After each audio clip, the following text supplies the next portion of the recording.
Welcome to Empowered by AI. I'm Michelle Muncy-Silva. This podcast is for women building what's next and using AI with intention. In Season 6, you'll hear from founders, educators, creatives, and builders who are actually using AI to think better, work smarter, and move with intention.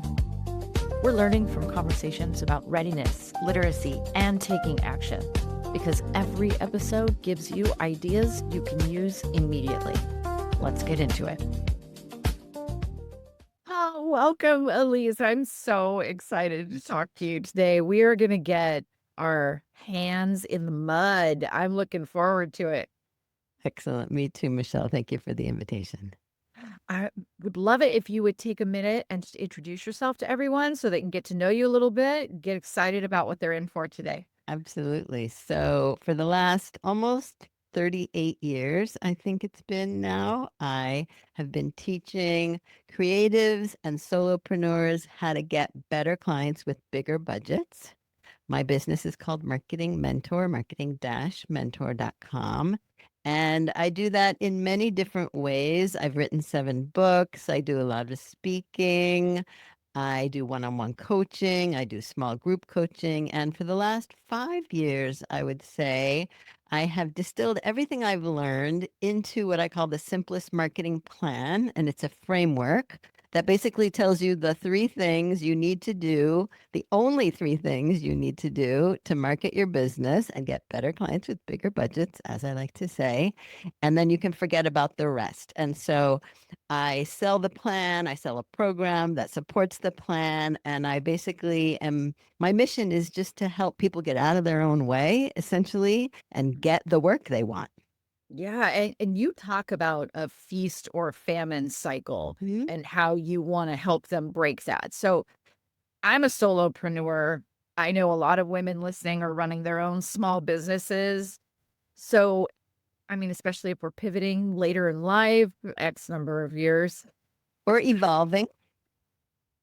What is that root cause of feast or famine? Why do you see that so prevalently? Yeah, it's so interesting because I see feast or famine both in people who are just starting out and people who have been at whatever it is that they're doing for a long, long time.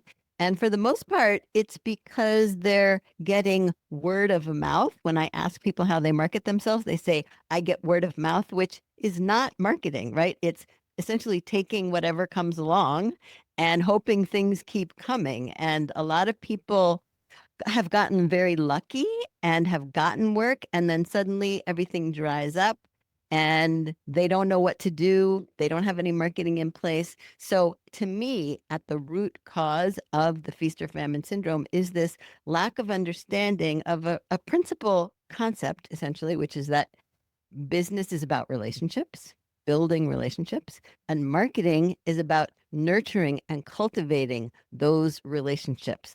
And that is something you have to do every single day, not just when you have no clients or projects or work. It's something you have to do on an ongoing basis. And I submit to you that that is the cure for feast or famine. And I'm speaking from my own personal experience and the thousands of people I've worked with over the years. It's that consistency. Yeah. Mm-hmm. And you also talk about choosing a viable niche, positioning yourself so that your clients can recognize, okay, this is exactly who we need. So what mistakes do you see people making when they try to position themselves, and what does that even actually look like? Yeah, so positioning, I'll use myself as the example when I give you my elevator pitch, which is that I help creatives and solopreneurs get better clients with bigger budgets. That's me positioning myself so that you are nodding your head and saying, that's exactly what I need. And that has very little to do with me and what I do. It's the outcome that I help you produce. And if you know and speak to the outcome, the goals, or the pain that people are struggling with, then actually, I recently heard someone say that the better you can articulate the pain of the people you want to help, the more they will trust you without even knowing what you do or how you do it.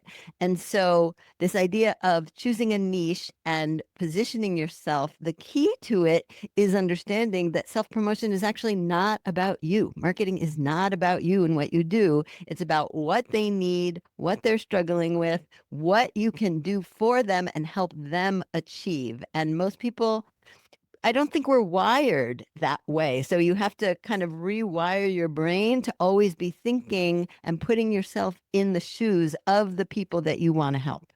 Mm-hmm. And that has to come through in your marketing. Mm-hmm. And inevitably, there will be, I think, some ebb and flow through it all. So when business does get a little more quiet, what do you think differentiates the women who bounce back from the ones that spiral and succumb to doubt?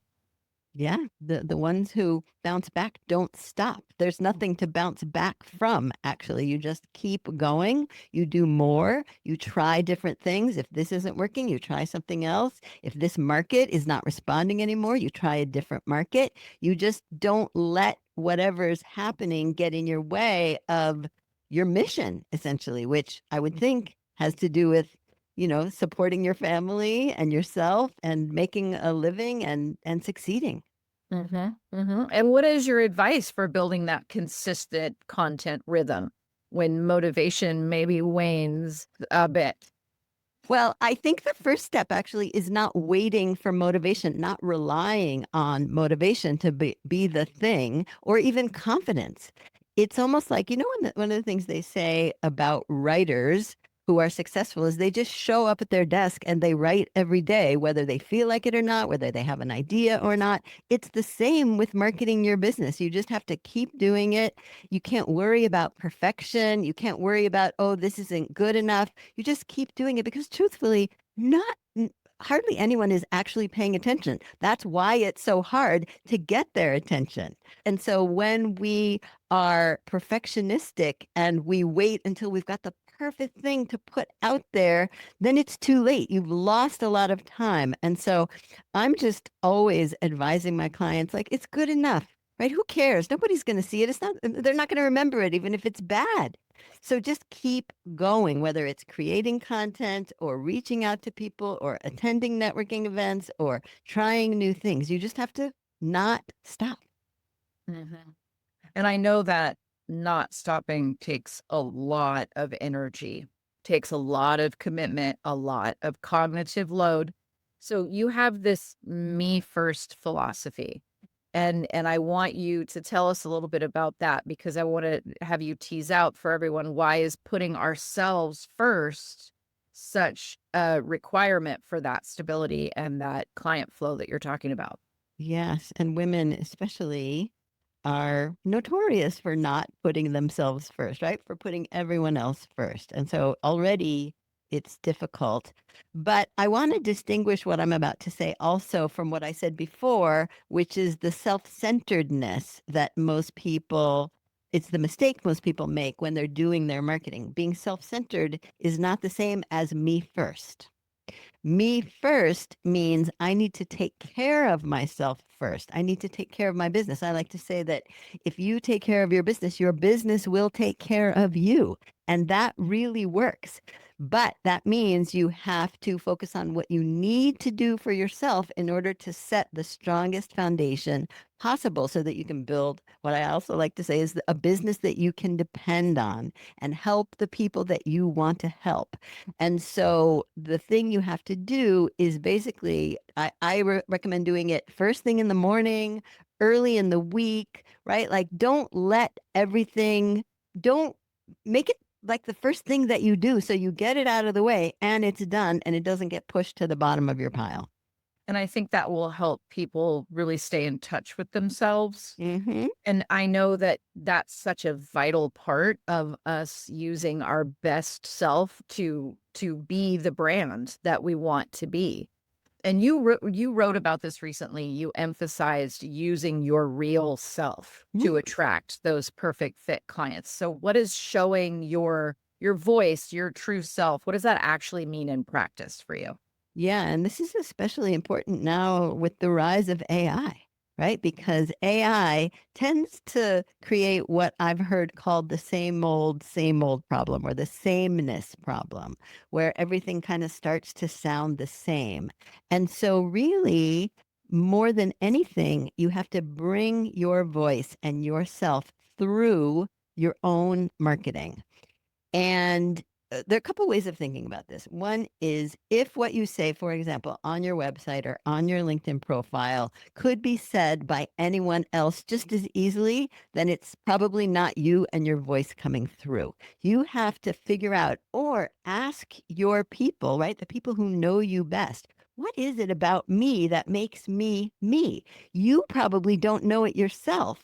And your mother probably told you not to brag anyway, so you wouldn't be able to come up with it. But you can ask the people around you, what is it? What is my special sauce? What is unique about me? And I'm not talking about big things. I'm talking about just in the language that you use, or the way you think about things, or the way that you see things. And more lately, I'm finding it's also about showing imperfections, right? Everyone is almost to a T, a perfectionist. And yet that's the thing that AI is also good at, right? Perfecting things. And so I'm not recommending making mistakes intentionally, but don't be so worried or precious about everything such that there are no mistakes in it. And the example that I often use actually is just simply asking questions, because questions, I think, are the answer to everything. And yet, so many people are reluctant and almost afraid of asking questions for fear of appearing not to know things that they should know, but perhaps have no way of knowing. And actually, very early on in my business, I was still trying to figure out who my market was, and I had 2 clients whose businesses I had no idea what they did, and I didn't dare ask them because I cared more about looking stupid than helping them, unfortunately. One was an actuary, and the other, I still don't really know what an actuary does, and the other was a guy who said he did due diligence, and I didn't know what due diligence was, but I proposed to help him market his services, even though I didn't understand them at all. And so today, obviously, what I say to anyone is just pretend I know nothing. Pretend I know nothing. Tell me everything.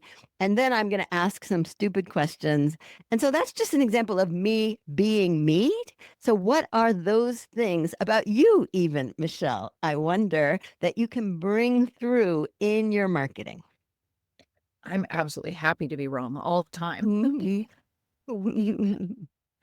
So would you argue that that is the one thing they should focus on, or is there another one singular marketing habit that you think would steady that pipeline?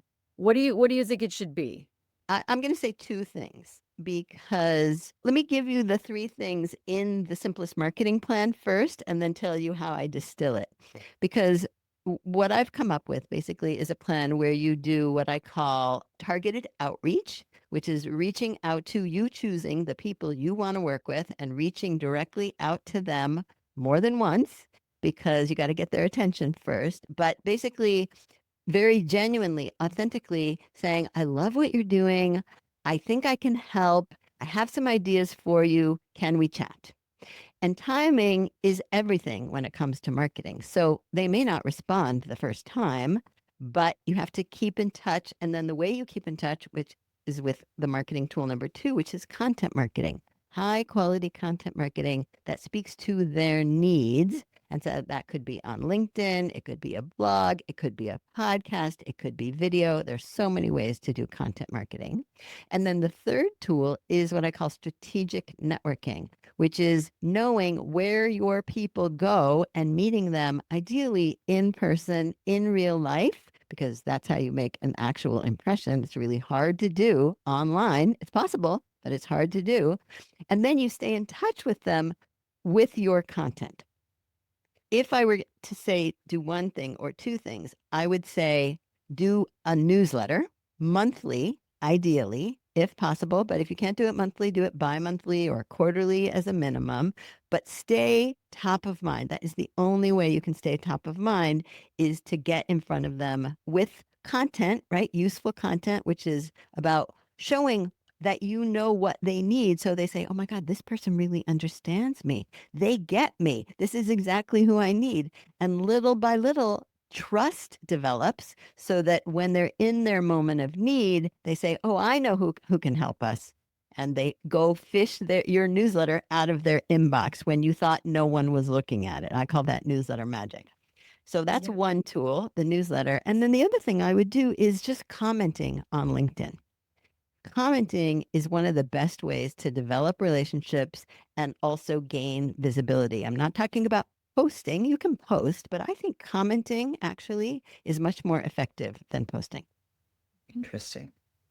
And I know you brought up this kit that you have, and I know you're going to model something for us. Sure. So I am super interested in what we're going to see here. And it's going to be something that we can try today and maybe start co-creating with AI. Absolutely. Okay, so I'm going to share my screen, and first I'm going to show the kit, and then I'll do a little demo with ChatGPT. Absolutely fantastic. All right, so here is... Ilise, you just went mute for some reason. I cannot hear you. I can see you talking. Okay. I don't know either. Yeah, do you want to do that? I'll just keep it right here. We'll just edit this part. Yeah, Can you All hear me right. now? I sure can. Weird. I don't know what happened. Ah, that was weird because I was like, wow, she's taking a long time to say something. Look over at you when you're talking. And I was like, wait, what? All right, so we'll start with the AI kit again, yes? Not a problem. Okay. So I'm going to share my screen. Let me just get rid of that. Okay. And up here. All right. All right. So you should be able to hear me and see my screen. I can. Excellent. All right. So this is the Perfect. AI kit with 5 client getting AI prompts. And this is free, and we'll share the link to get this so you can download it yourself. But you have to start with your elevator pitch because you want to give as much context to the AI as possible. So you could give a simple elevator pitch, which is how you answer the question, what do you do and for whom? And as I said, my simple one is I teach creative professionals how to get better clients with bigger budgets. Or you could ramble and just give it as much context and information about what you do as you can. Whatever, the more, the better. But once you've done that, basically, there are 5 prompts to do several different things. One is you can refine your niche. That's number 1. Number 2 is you can check market viability. So I'm interested in this market. Is it viable for me based on what you know about me? Number 3, find potential clients to reach out to, actual people in actual companies and organizations that you could reach out to. That's one of the best things about AI. Step number 4, you can find their pain points and have the AI draft you messages based on those pain points, which again is more about it's not about you, it's about them and what they're struggling with. And then the 5th one is finding places to meet those people for the strategic networking that I was talking about. Mhm. Do you want to say anything about that before I do the little demo?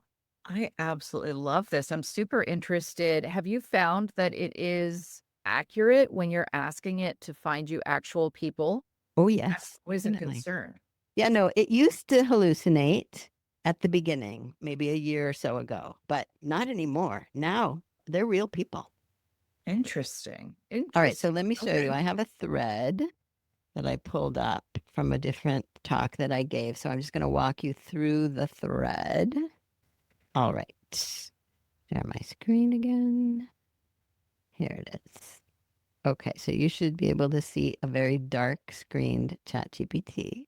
All right, so the prompt here is we always want to give it a role. especially if it doesn't know who it should be for this particular prompt. So assume the role, I say, of an expert marketer with an MBA. You could elaborate on that and say who knows all about the healthcare industry or whatever you're interested in. Based on this elevator pitch, my elevator pitch, which you're going to give it, please identify 5 potential target markets I'm best suited to serve. So what markets are best for me? And it will tell, it was telling me freelance designers and copywriters, coaches, healers, and wellness practitioners, and it explains why, right? Here are 5 markets. And then I said, oh, it asked if I want to rank the 5 by profitability. Sure, why not? Go ahead. So it did that. And then I said, you pick one. I'm very interested in working with, I said, copywriters and designers. Based on what you know about me, is this a viable market for me? Tell me why or why not. And so then it says why. Here's why it's viable. Caveats. Sometimes they don't have money. That's important, right? Bottom line. All right. Then I have a favorite client. I'm going to ask it for more people like my favorite client. So I said, my favorite client is Rebecca. She's a Netherlands-based ghostwriter for climate tech execs. Give me 10 real people just like her, but in the US. They could be relatively established, but with inconsistent marketing and could use help to grow. Please include a link to their website or LinkedIn profile. And then it gave me people. And I checked them. These are real people. Right. And as you know, Michelle, sometimes the sources, they gave me a table of them, but the sources are sometimes even more valuable than the output. So I like to go to the source because some of these sources are, the 10 best ghostwriters in the US. And those might be good prospects for me. All right, then, okay, thank you. Tell me what you know about these prospects, about what these prospects need and what their pain points are, as well as the best way to approach them. Okay. So did that. Here's what they need. Here are their pain points. Oh, look, feast-or-famine, very common. Marketing avoidance, feeling overwhelmed, guilty, or unsure what to prioritize, isolation. I mean, this is not just for the particular market I'm talking about. This is very general, but it is also true. Time poverty, inconsistent branding, lead with empathy, not critique, position yourself as a simplifier, use proof from their world, offer a low risk first step. So one of the things I like to say about AI is that it removes obstacles.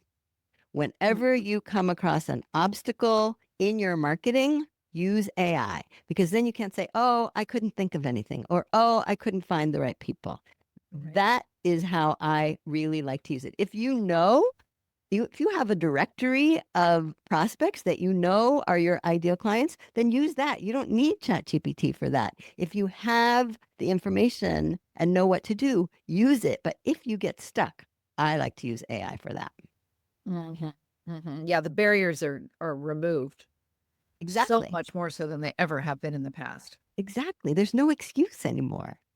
Yeah. And I think this is the last one here. Please give me a list of events in 2025 or 2026 where I can meet these people in real time, virtually, but ideally in person, especially in, and then you insert your location.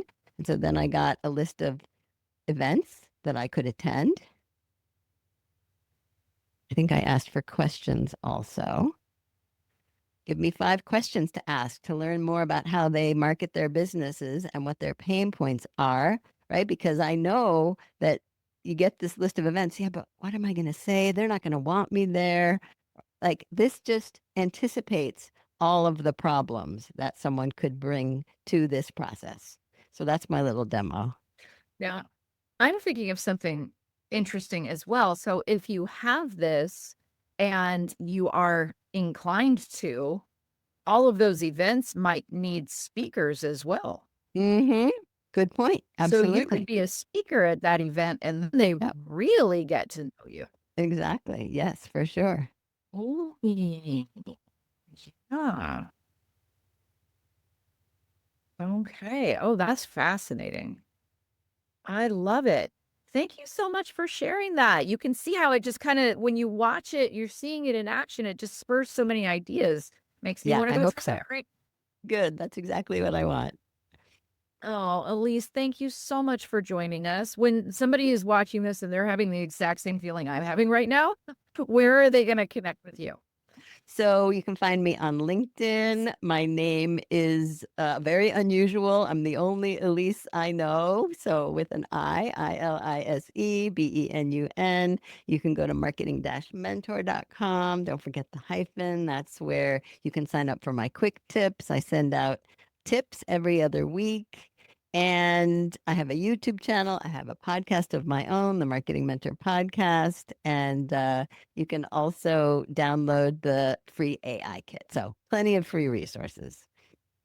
I love it. I love it. Thank you so much for hanging out with us today. Absolutely appreciate it. And we're going to be trying those prompts as soon as we get that kit. Awesome. Thank you, Michelle. You've been listening to Empowered by AI, and I'm your host, Michelle Muncy-Silva. If something from this episode clicked, don't let it stop here. Take one idea and try it out this week. And if you want to go deeper, head over to the Empowered by AI, the Slay Effect YouTube channel, where you can watch demos and walkthroughs from our guests today and so many others. Like, subscribe, and join us there so you don't miss out on what's coming next. All the links and resources are in the show notes. I'll see you next time.